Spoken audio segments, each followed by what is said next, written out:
Numbers have just come out which are rather extraordinary, and I thought I'd play a tape of one of the people who I've respected over the years, from Joe Kiernan and Rick Santelli. This just came out, and we'll just play that for a second. Personal income is up 0.8%. That is almost triple the expectations. Yeah, I'll tell you that the income numbers, really, for the first 4 months of the year, they're stellar. They're really stellar. I mean, I could go back and look at the first 4 months of many different years. Really very strong numbers, and you're right. This administration is criticized for just about everything under the sun. I've never, ever in my lifetime had glimpses into the politics of an administration in the form of transparency like this one. Why don't we be, give credit where credit is due. Income really shooting up. Rick, I also thought everybody was going to get one last order of imports that were going to be tariffed, and they were loading up on things. How the hell they already fix the trade, or not fix it, but to cut it in half? That's crazy. So there wasn't a lot of front loading of things that they needed before the tariffs hit. Yeah, I'll tell you what, it really does call into question some of the conventional wisdoms. And, it's going to be interesting to see what happens next month when we get this number, or we see some of the other numbers like current account, see how they fared. Because I don't know, I've been watching these numbers a long time. I don't think I've ever seen the trade deficit cut in half in 1 month. Not bad. Right? Not bad. Come on, guys.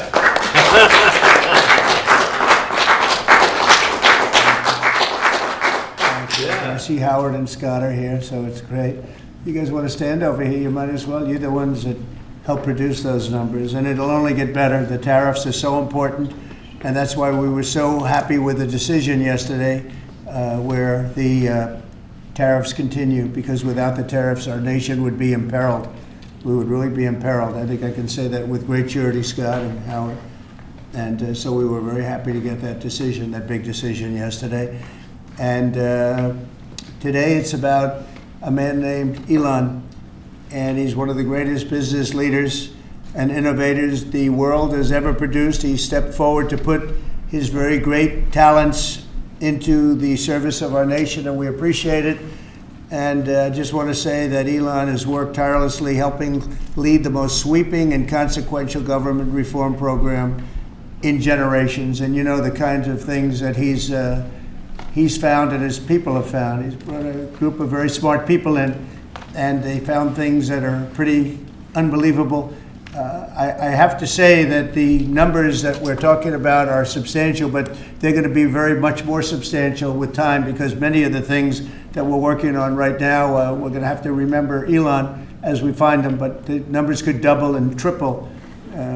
Because many things, we don't want to go out with them until we're sure, but we've found things that are unbelievably stupid and unbelievably bad. With the Department of Government Efficiency, Elon's delivered a colossal change in the old ways of doing business in Washington. Doge has installed geniuses with an engineering mindset and unbelievably talented people in computers. I actually asked Elon one time, what's their primary thing? And they have a lot of primary things, all having to do with being smart. But he said the thing that they're really the best at is working with computers, so that they can't be outsmarted by somebody that's not so honest, that happens to also be good with computers, but not as good as these people. But the mindset in the senior ranks of every federal department, and it's really changed. And with Elon's guidance, they're helping to detect fraud/waste and modernize broken and outdated systems. So as you know, we're talking about various systems and changing systems. And, sadly, it takes a long time to do that.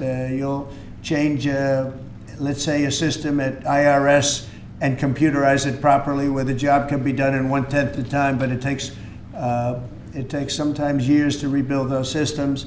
But we've started, in many cases, I will say that this has less to do with Elon, but the air traffic control systems, we're bidding out to the best companies in the world, those systems right now. They were what the previous administration was horrible what they did. They spent billions and billions of dollars, and in the end, it didn't even come close to working. They tried to hook up wire to copper, and it can't be done.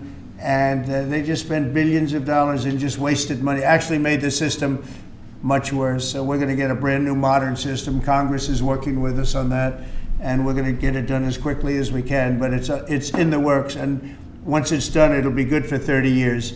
But we have a system that's 48 years old and would have a modern computer hooked into a very outdated computer, and they don't hook up. I mean, they didn't hook up. So after spending billions of dollars, they turned on the system, and in never any cases, from local to countrywide, they never worked.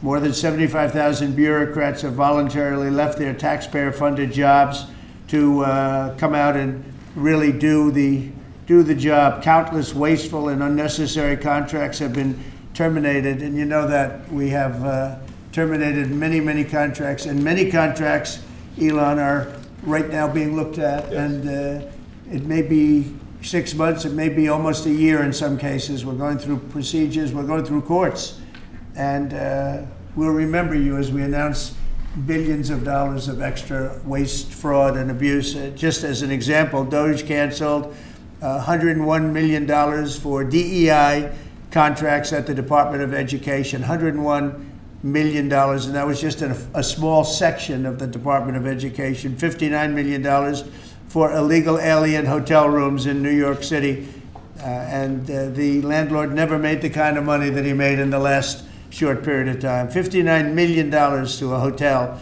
in New York City, $45 million for diversity, equity, and inclusion scholarships in Burma. In Burma, does anyone know about Burma? $42 million for social and behavioral change in Uganda. $40 million to improve the social and economic inclusion of sedentary migrants. I can say it's $2 billion to Stacey Abrams and her environmental movement. There was $100 in the account, and all of a sudden they found $2 billion in the account. And I assume that's being looked at. I don't know, I'm not sure, but I assume that's being looked at. Think of that, $2 billion. And then Lee will tell you there's another one over there for $20 billion being spent on another environmental question. $20 billion, not 20 million, a lot, not 200,000, which is a lot. So think of it, in her case, you have $100, and now all of a sudden she gets hit with an infusion of $2 billion just before I take office. $20 million for Arab Sesame Street in the Middle East. Nobody knows what that's all about. Nobody's been able to find it. $8 million for making mice transgender. So they spend $8 million on making mice transgender. And those are better than many of the others. I could sit here all day and read things just like that, but we have other things to do. So it's much, much more than just that. We're totally committed to making the Doge cuts permanent and stopping much more of the waste in the months to come. We want to get our great, big, beautiful bill finished and done. After that, we put some of this into the bill, but most of it's going to come later. We're going to have it cauterized by Congress, affirmed by Congress. In some cases, we'll make cuts. In some cases, we'll just use it in a different layer to save the money. But it's hundreds of billions of dollars. Doge has also fully modernized the federal retirement process and continues to work very hard on the IRS modernization. But we're taking that over with Doge. Many of the Doge people, Elon, are staying behind too, so they're not leaving. And Elon's really not leaving. He's going to be back and forth, I think. I have a feeling. It's his baby, and I think he's going to be doing a lot of things. But Elon's service to America has been without comparison in modern history. He's already running one of the most innovative car companies in the world. You look at his factories and compare them with some of the old factories we have, and it's a big difference. And the most successful space company, and I guess in history you would have to say the largest free speech platform on the internet, etc. Yet Elon willingly, with all of the success, he willingly accepted the outrageous abuse and slander and lies and attacks because he does love our country. I know that very much. He loves our country. He comes from another country, a country that's going through trials and tribulations, I would say. But he's all about the USA, and Americans owe him a great debt of gratitude. So I just want to thank Elon for his time as special government employee. Can you imagine? They call him an employee, but it's a special government employee, and for coming and helping us, and he really has changed the mindset of a lot of people. A lot of people thought, maybe we'll cut 1% or 2% or 3%. Then they said, wow, we can cut a lot more than that. And we're going to do it very surgically. We're going to continue on the march. We're making America great again. When I was in Saudi Arabia, and we were in, as you know, 3 really great countries, predominantly the 3. Qatar was great, UAE was great, Saudi Arabia, incredible. Such an incredible experience to be in those 3 countries. But the Crown Prince of Saudi Arabia, and I must tell you, the great leaders of the other 2 that we just mentioned, they all said the same thing, that the United States is the hottest country right now anywhere in the world. And 6 months ago, we thought it was dead. It was like a dead country. And it would have been a dead country if we didn't have the right result on November 5th. It would have been a horrible, horrible situation was going on with the borders, with transgender for everyone, men playing in women's sports, and so much more. But they were saying the hottest country anywhere in the world. And then I played that little clip because that was one person who's respected, or 2 people, because Joe was in that one too. Joe's a good man. But that was one group of people saying something about the success of what we've done over the last 4 months. They cannot believe it. In the one case, they said they've never seen anything like it as long as they've been doing what they've been doing. They've been doing it for a long time. So I want to thank Elon for helping. And again, the United States right now is the hottest country anywhere in the world. There's no country as hot, and we're doing really well. We came, when I left, we had no wars, we had no problems. We defeated ISIS, we rebuilt our military, and we had no inflation. And when I came back, we had a lot of inflation. We had wars all over the place. We had the embarrassment in Afghanistan where we gave up billions and billions of dollars of military equipment, the most embarrassing moment in the history of our country, I believe. I believe that strongly. We have Russia with Ukraine. We had the attack on Israel in October, the horrible attack, October 7th. Horrible, horrible attack. Nobody's ever seen anything like it. And now we have something where we're really healing a lot of that. We stopped India and Pakistan from fighting. I believe that could have turned out into a nuclear disaster. And I want to thank the leaders of India, the leaders of Pakistan, and I want to thank my people also. We talked trade. And we said we can't trade with people that are shooting at each other and potentially using nuclear weapons. And they're great leaders in those countries, and they understood, and they agreed. And that all stopped, and we're stopping others from fighting also, because ultimately we can fight better than anybody. We have the greatest military in the world. We have the greatest leaders in the world. We put one of them in charge of the Joint Chiefs of Staff, as you know, General Raisin Kane. And we wiped out ISIS, completely wiped out ISIS in 3 weeks. They said it would take 5 years, and we did it in 3 weeks. And that's the way it is. But we don't want to have to use our military. We want to be peace through strength when we can. And that's the way we're going to have it. So I just want to thank Elon and all of his people. Most of those people are staying. Almost all of them are staying, and they're going to be with us. And you're going to see the results coming long into the future. Even a year and 2 years later, you're going to see a lot of the results, and those hundreds of billions of dollars are going to be adding up, and they're going to continue to add. It'll be interesting, really interesting to see what the final number is going to be. But again, Elon gave an incredible service. Nobody like him, and he had to go through the slings and the arrows, which is a shame because he's an incredible patriot. The good news is that 90% of the country knows that, and they appreciate it, and they really appreciate what he did. And I gave him a little special something we have here. Thank you. A very special, that I give to very special people. I have given it to some, but it goes to very special people, and I thought I'd give it to Elon as a presentation from our country. Thank you. Thank you, Elon. Thank you. Take care of yourself. Thank you. You see the luck. The luck of this is amazing. That's right. Large lot. Well, let me say perhaps a few words that this is not the end of Doge, but really the beginning. My time as a special government employee necessarily had to end. It was a limited time thing. It's 134 days, I believe, which ends in a few days. So, so that it comes with a time limit. But the Doge team will only grow stronger over time. The Doge influence will only grow stronger. It's I'd liken it to sort of Buddhism. It's like a way of life. So it is permeating throughout the government. And I'm confident that over time we'll see $1 trillion of savings and a reduction in $1 trillion of waste and fraud reduction.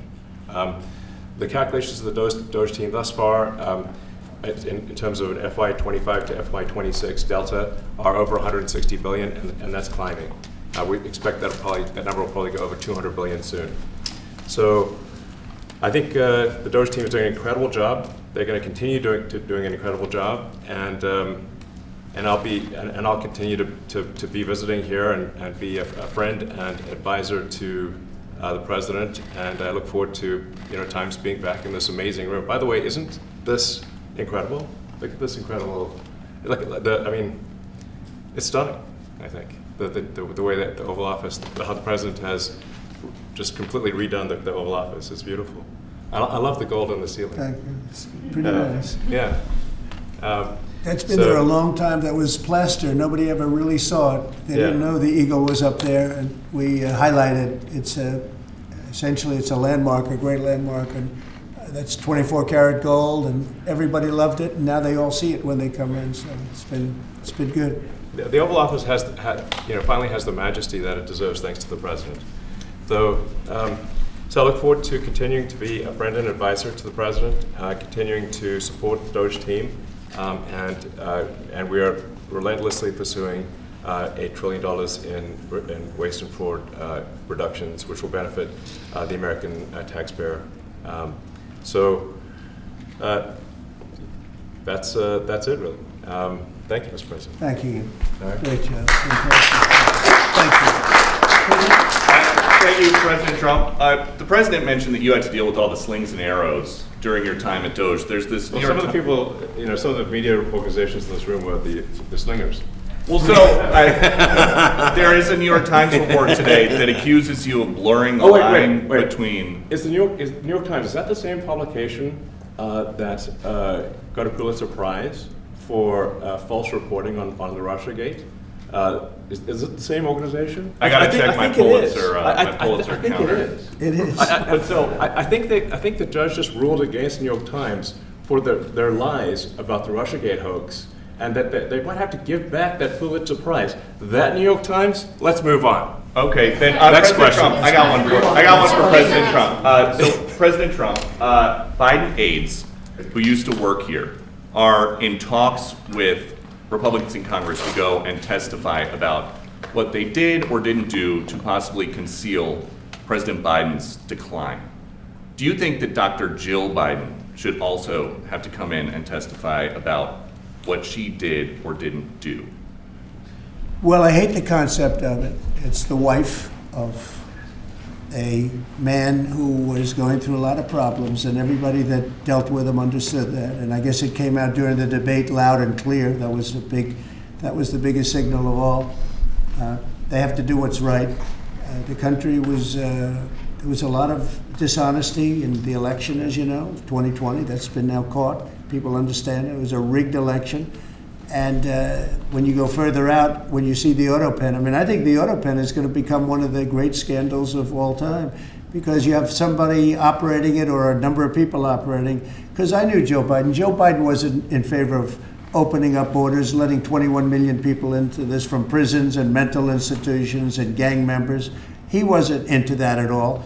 And who signed these orders, proclamations, and all of the different things that he signed that set our country so far back, that was so bad for our country? With the auto pen, how would it work? Like, we're in the Oval Office right now. If there was a group of rogue staffers that worked for you who wanted to advance a bill or an executive order without your knowledge, how could they do it? How do they go Well, it's very behind hard a because president's I'd back? read your newspapers or your media the next day and I'd say, well, I didn't approve that, and I would find it. I mean, they wouldn't get away with it for long because I'd say, I never signed that. Who the hell signed that? Auto pens, to me, are used to sign letters to people because we get, I think they said 20,000 letters a week, and you like to be able, when somebody takes the time to write a letter, it's nice to sort of write back. And auto pens are meant for that. Auto pens are not meant to sign major proclamations or tax cuts or borders, anything having to do with the border, which is so important. And if it happened on my watch, I would be able to see it because the next day or sooner I'd be reading about something that I knew nothing about and who the hell signed this.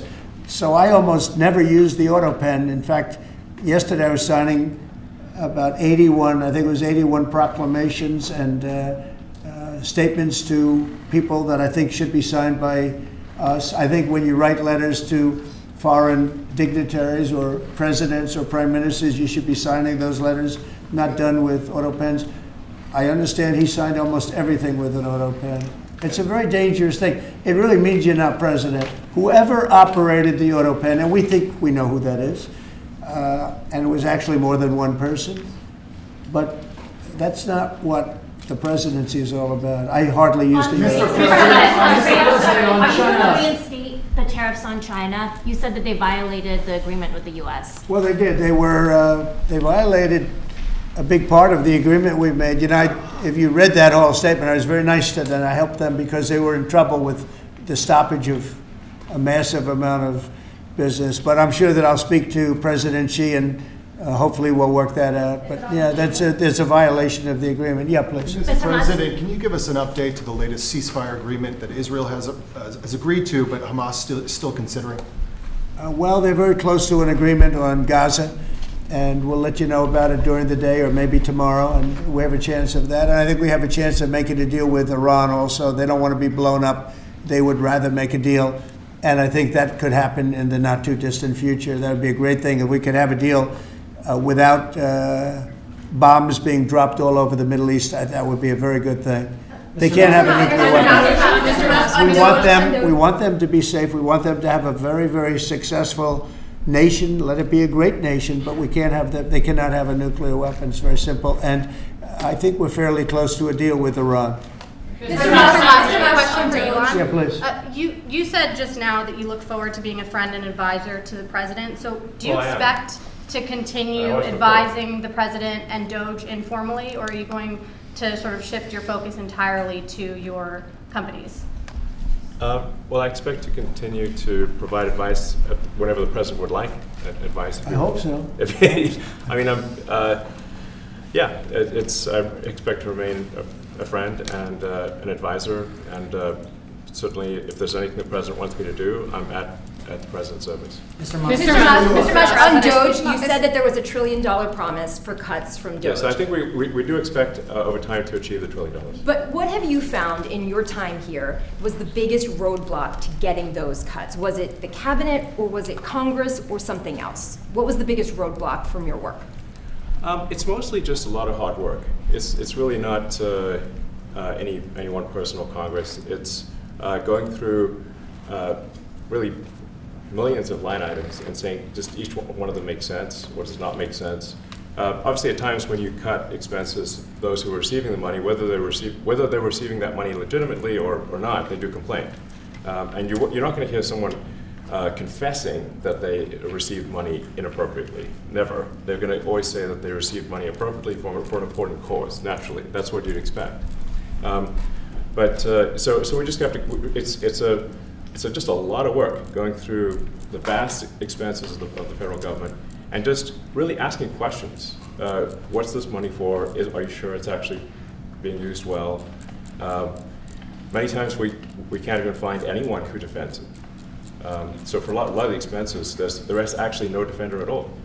And then we have to just work through the process of stopping the spending, where there's often literally no defender. Nobody even knows why the money's being spent. It's truly absurd. I mean, we find situations where there are millions of software licenses with 0 people using them. 0. Exactly. This is the quizzical expression. You're like, surely, if there's millions of software licenses, someone should be using them. No, and then we've got to go through the process of saying, okay, look, if no one's using the software, we need to terminate this software license agreement. That's everywhere in the government, by the way. Mr. Musk, what do you think would be easier, colonizing Mars or making the government efficient? It's a tough call, but I think colonizing Mars and making life multi-planetary is harder. And as I said, we do expect to achieve over time the $1 trillion of savings. We can't do it in like a few months, but if you say by I think the official end of Doge, which the president may choose to extend, is the middle of next year. Say by the middle of next year, with the support of the president and Congress, could we achieve $1 trillion of savings? I think so. We're on track to do so. Do you have faith that Congress is going to? Mr. Musk. Go ahead. Thank you, Mr. President. You had mentioned earlier in the week that Doge had become a whipping boy, and as the president mentioned, you went through a lot to go through this process. Yes. Was it worth it for you, and what would you change? Yes, so what we found was happening was that if there were any cuts anywhere, then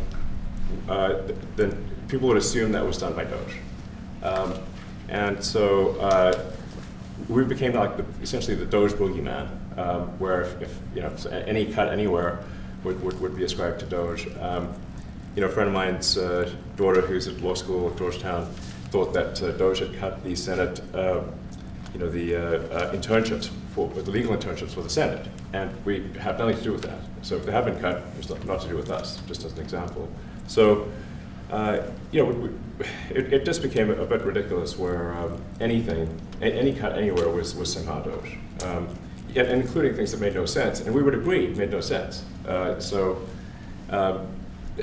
are many things that occur in the government because it's the banal evil of bureaucracy.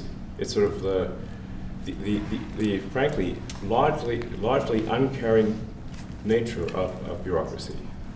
It's as the great Milton Friedman said, money is spent most poorly when it is someone else's money being spent on people you don't know, and that's how federal spending is.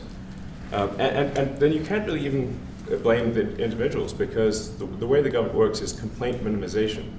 So when you do when someone within the government tries to stop money being spent, there's usually someone that complains, and then their manager will say it's not worth the trouble, just pay it anyway.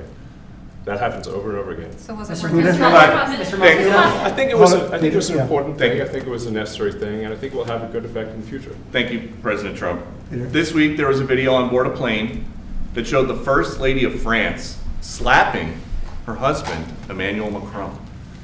Do you have any world leader to world leader marital advice on those phones? Make sure the door remains closed. That was not good. No, I spoke to him, and he's fine. They're fine. They're two really good people. I know them very well, and I don't know what that was all about, but I know them very well, and they're fine. What do you think about this Democratic Party plan to avoid being swept in every battleground state again by spending $20 million to study how to speak to American men? Well, they spent 2.8 billion. We spent 1.5. We spent much less. We spent about half of what they spent, and at the end they were $28 million short. They had to be. They spent 2.8 billion. It's a lot, but they couldn't get 28 million at the end, and now they want to spend. I read that they want to spend money to learn how to talk. That's fake. You don't want to be fake. You shouldn't have to hire consultants to say what America needs, because then the consultants should be running the deal, not them. But I read that they want to spend a lot of money in each state. So we won all 7 swing states, 7 out of 7. We won a lot more than that. We won the popular vote. We won everything, and they want to spend money to find out what they did wrong. And I mean, I could tell you what they did wrong. I could tell you every one of their programs. When they say men playing in women's sports, I would say that's not a winner. When they say transgender for everybody, I think that's not a winner. When they say open borders so the entire world population of criminals can pour into our country, I don't think that's a winner. I mean, I just gave them that for free, but I don't know if they'll change their ways. I see them all the time. I see people that I know in Congress, Democrats, they're trying to justify some of the things I just said. You can't justify them. I always hear they're 80-20 issues. I say they're not 80-20, they're 97-3. They might be 99-1. They're not 80-20. They wish they were 80-20. And they're wasting a lot of money if they're going to continue with that nonsense. And this one's a little bit more of a page 6 question, but back when you hosted The Apprentice, you mentioned once in 2012 that Diddy was a good friend of yours back then. He has since found himself in some very serious legal trouble. Yeah, that's true. Would you ever consider pardoning him? Well, nobody's asked. You had to be the one to ask, Peter, but nobody's asked. But I know people are thinking about it. I know they're thinking about it. I think some people have been very close to asking. First of all, I'd look at what's happening, and I haven't been watching it too closely, although it's certainly getting a lot of coverage. I haven't seen him. I haven't spoken to him in years. He used to really like me a lot, but I think when I ran for politics, that relationship busted up. From what I read, I don't know. He didn't tell me that, but I'd read some little bit nasty statements in the paper all of a sudden. It's different. You become a much different person when you run for politics and you do what's right. I could do other things, and I'm sure he'd like me, and I'm sure other people would like me, but it wouldn't be as good for our country. As we said, our country's doing really well because of what we're doing. So it's not a popularity contest. So I don't know. I would certainly look at the facts. If I think somebody was mistreated, whether they like me or don't like me, it wouldn't have any impact on me. Mr. President, on the big beautiful bill, would you like to see the Senate build in some support for your tariffs on the big beautiful bill, or should that be a standalone bill? I have great support on the tariffs. I mean, I was so honored that we got that ridiculous stay lifted, because that would have taken away presidential power. It would have taken away everything that was granted by the founders. It would have been a terrible thing. And it would have, most importantly, left us vulnerable. We have a lot of countries that use tariffs on us and use them viciously, viciously. And if we didn't have the power to use tariffs on them, and instantly, not when you go back to Congress and try and get hundreds of people to agree on something, that would take months to get just one simple proclamation. If we didn't have the power to counteract their powers, you wouldn't have a country left. We have to act fast. We have to be fast and nimble, as they say. And that was a really great moment, I think, yesterday when that stay was lifted. And hopefully now we'll go to court and just win that battle. Because if we don't have the power to do what they're doing to us, we are going to be a great nation no longer. Elon Musk was once idolized by folks on the left in this country before joining your administration. Now he's considered a hero by conservatives. Why do you think this man, what he's done in American life, has been so politicized? Does it only have to do with you? His life has been amazing. I mean, I look at so many different things. I look at that rocket being, guided back into position. I've never seen that before. I thought it was a space movie. I thought it was a movie. You look at what he's done in terms of communication. It's been unbelievable. So many different, even tunnels going underground, not having to go through all the process of going, he's got a company that does that. He's got so many different companies. Starlink, as an example. He saved a lot of lives, probably hundreds of lives in North Carolina. I don't even know if you remember, but I called you. They needed Starlink in North Carolina. And I didn't know what the hell Starlink was. I said, what is it? Who owns it? He said, do you know Elon Musk? I said, yeah, I happen to know the gentleman. This was before his government stay. And they said, we really need it, because North Carolina became an island. It was, people had no communication. They had no access to anything, and they were dying. And I called up Elon, and you can't get it because it's so successful. It's very hard to get. And he had so much of it brought over there, and they told me it was unbelievable. It saved a lot of lives. So, he's just done a lot of things. I don't think he gets credit for what he's done.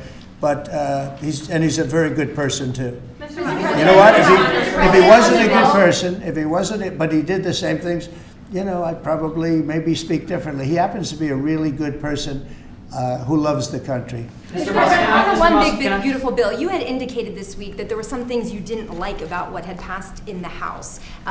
What changes do you want to see the Senate make? And you had also indicated there were things you didn't like about the bill. What would you be suggesting he push senators to change in their version? Well, I'll tell you, I'll go first. It's an unbelievable bill. It cuts your deficits. It cuts, it's a huge cutting. But there's the things I'd like to see maybe cut a little bit more. I'd like to see a bigger cut in taxes. It's going to be the largest tax decrease or cut in the history of our country. I'd like to see it get down to an even lower number. I was shooting for a slightly lower number. I would have liked to have done that. But with all of that being said, when you look at the tax cut and the fact that the original tax cut, which made us so successful, we had the most successful 4 years in the history of our country, the economy, and this is going to be even better. And you see that by the reports that came out just yesterday or tonight. I guess they were released this morning at 8 o'clock. You see the kind of numbers where somebody that's a pro is like, whoa, I haven't seen numbers like this since I've been doing this. You know, these are human emotions of professionals that have never seen numbers like, and we've just started. The bill is a great bill. It's going to be jiggered around a little bit. It's going to be negotiated with the Senate, with the House. But the end result is it extends the Trump tax cuts. If it doesn't get approved, you'll have a 68% tax increase. You're going to go up 68%. That's a number that nobody's ever heard of before. You'll have a massive tax increase. If it does get approved, you'll have a large tax cut, the largest we've ever had. When you add the past tax cuts that we got you, the Trump tax, they call them the Trump tax cuts. It's an amazing bill. It does amazing things. With all of that, it's going to be adjusted a little bit over the next coming weeks, and I think it's going to be passed. The Republicans want to pass it. With all of the great things it does, including an extension of debt, it's the extension. We have to extend the debt. If we don't extend debt, we're in default. Now, the Democrats might like our country to be in default, but in 250 years, we've never been in default. That was handed to them by a very well-meaning man that gave it to them because he thought it was the right thing to do. It could have been their problem before the election, but this man thought it was the right thing to do, and he was well-meaning. I don't hold anything against him for that, but that was put on our plate when it should have been on the Democrats. September 28th, a famous date. It should have been taken care of by the Democrats, but this person, a man of power, gave it to us so that in June that comes due. Well, we have to take care of that because if we don't take care of it, we have a country in default, and we don't ever want to have a country in default. You know, I'll tell you, a certain senator, Elizabeth Warren, said that she would never, ever allow a default on our debt. She would never let it happen, and she would like to get rid of the debt ceiling, what's called the debt ceiling. I call it the debt extension because we really need an extension, that she'd like to see that gotten rid of. And there are many people that agree. Many Democrats agree with that. But we gave that through, and you know, I don't want to say an error. He did it well-meaning. They gave that to us. It was a Democrat problem just before the election. Would have had a huge impact on the election. And to our benefit, we won anyway, but to our benefit. But felt that really for the good of the country, we should extend that. But Elizabeth Warren and various other people would like to see that. Her whole career, she wanted to see it terminated, gotten rid of, not being voted on every 5 years or 10 years. And the reason was because it's so catastrophic for our country. And I always agreed with her. That was one thing I agreed with her on. Now, I haven't spoken to her, but I would say that if you asked her that question now, she'd say, no, it's their problem. But it's a very unfortunate situation. It's a very unfair situation. And she happened to be right on that. It should be gotten rid of, or it should simply be extended. But that's one of the things that gets taken care of in this bill. That automatically gets extended for a 4-year period, and it should be. But I agree with Elizabeth Warren on that. I think you should get rid of it. It's too catastrophic. Yeah, please, go ahead. What message do you like to send to international students?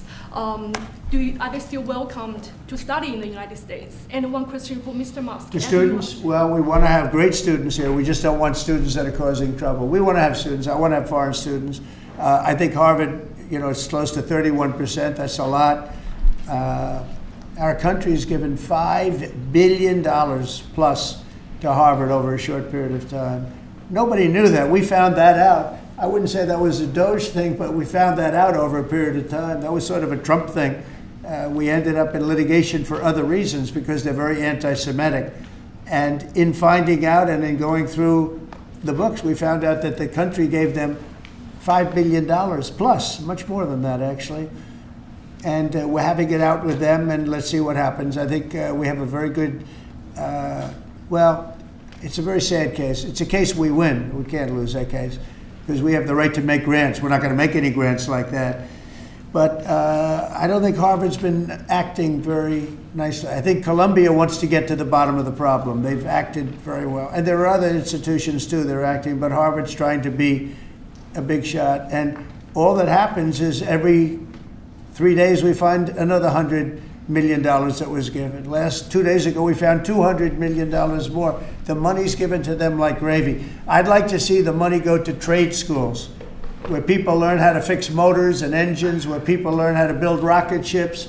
Because, you know, somebody has to build those rocket ships. Yeah. And I'd like to see trade schools set up, because you could take $5 billion plus hundreds of billions more, which is what's spent. Absolutely. And you could have the greatest trade school system anywhere in the world. And that's what we need, to build his rockets and robots and things that he's doing, and to build lots of other things. And, you know, I went to school with people. In some cases, they weren't good students, but they could fix the engine of a car better than anybody I've ever seen. They could take it apart blindfolded. They had an ability at that. And they did very well. They made a lot of money. You know, it's a very skilled job. It's great.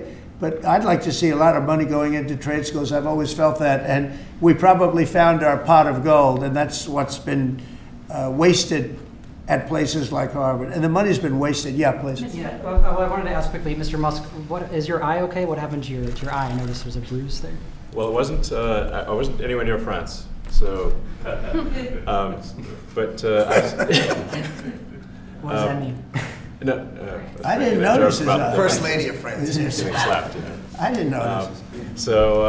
Yeah, no, I was just horsing around with Lil X, and I said, "Go ahead, punch me in the face," and he did. Turns out, even a 5-year-old punching you in the face actually does. That was X that did? Yeah. X could do it. If you knew X, I saw his mom right now.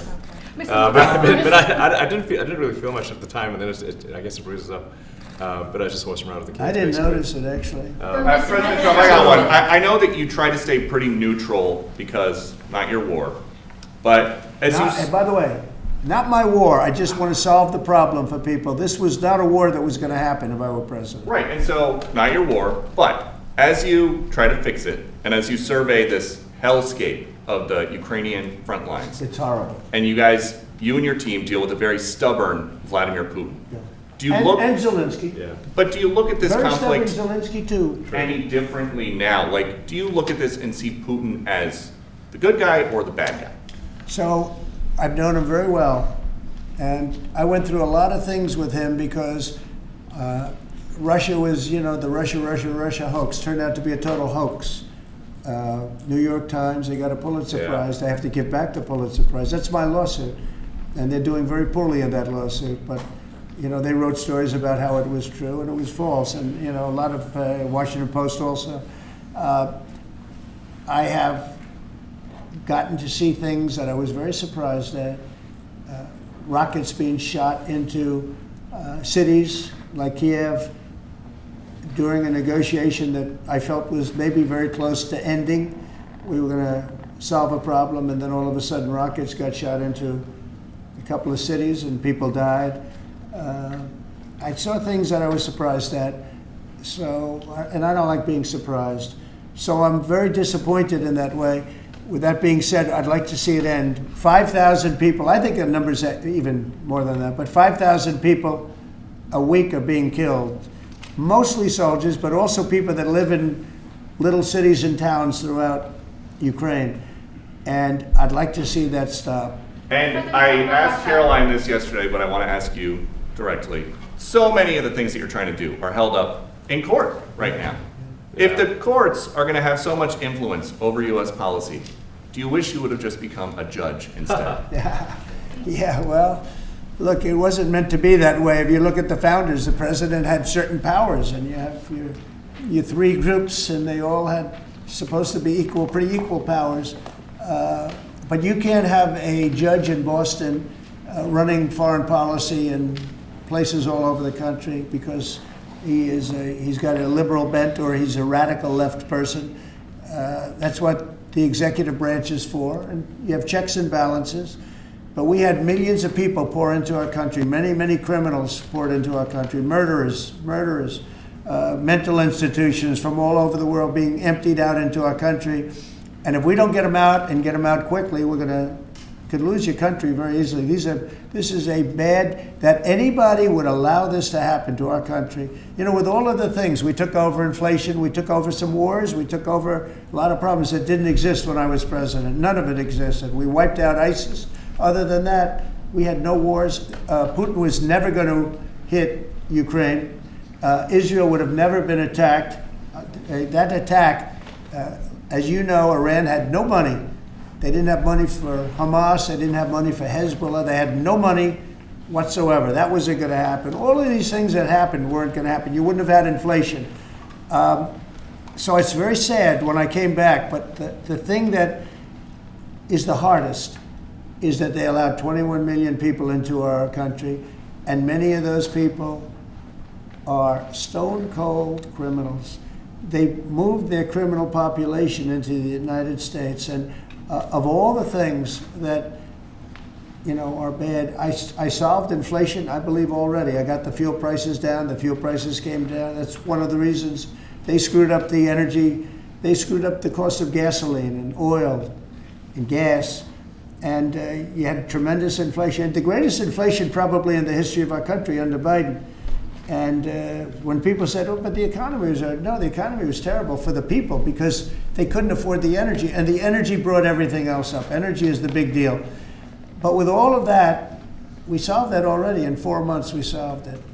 $1.99, $1.98 gasoline. First time people have seen that in a long time since my term. But the hardest thing to solve is millions of people pouring into our country, many of whom are criminals. Because remember, these countries are smart. Their leaders are very street smart.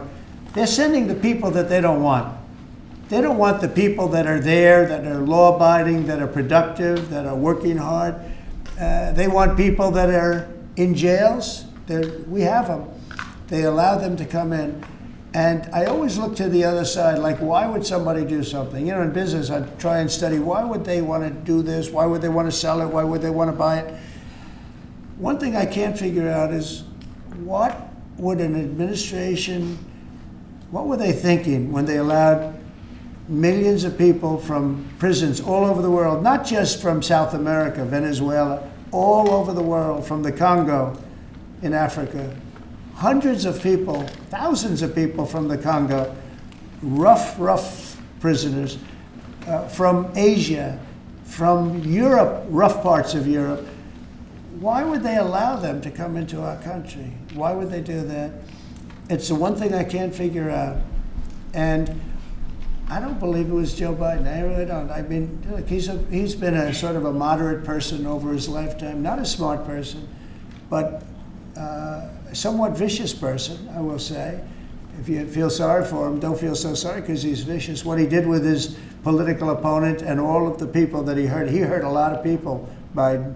And so I really don't feel sorry for him. But he wasn't a person that would allow murderers to come into our country. He wasn't a person that was in favor of transgender for anybody that wanted it, take kids out of families, et cetera, et cetera.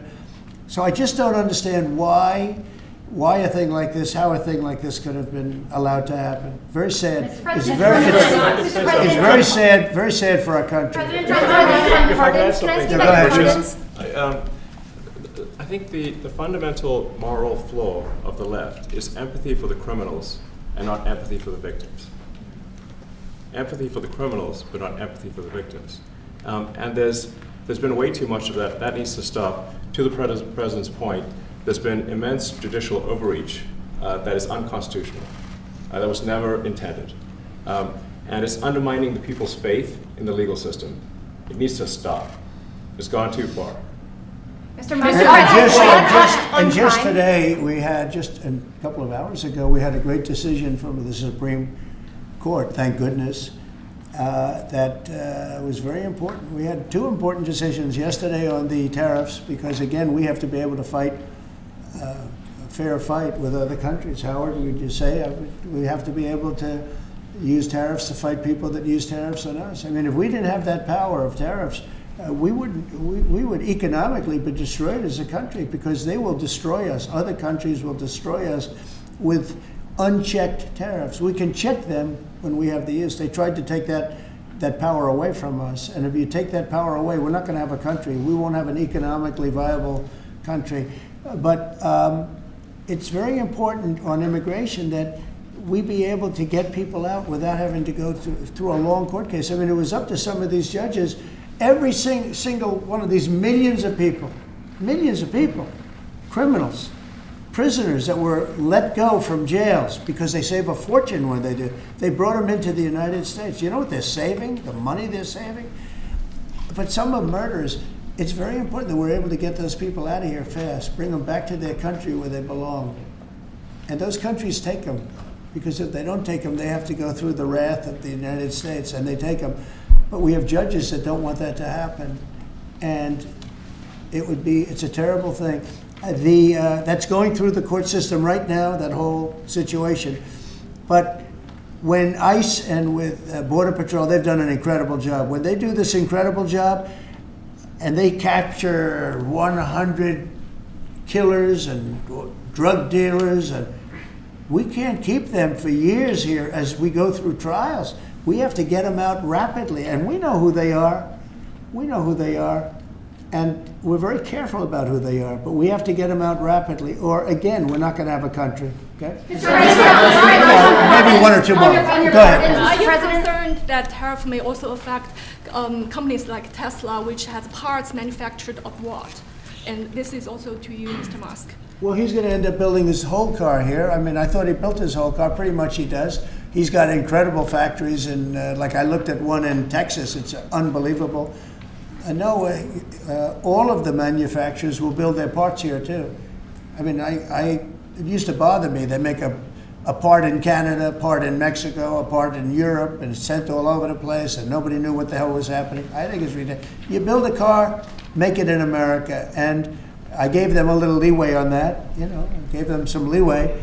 But over the next year, they've got to have the whole thing built in America. That's what we want. We want America to buy American-built cars. Thank you very much, everybody. Thanks, guys. Thanks, guys. Thanks, guys. How's your meeting with Jerome Powell?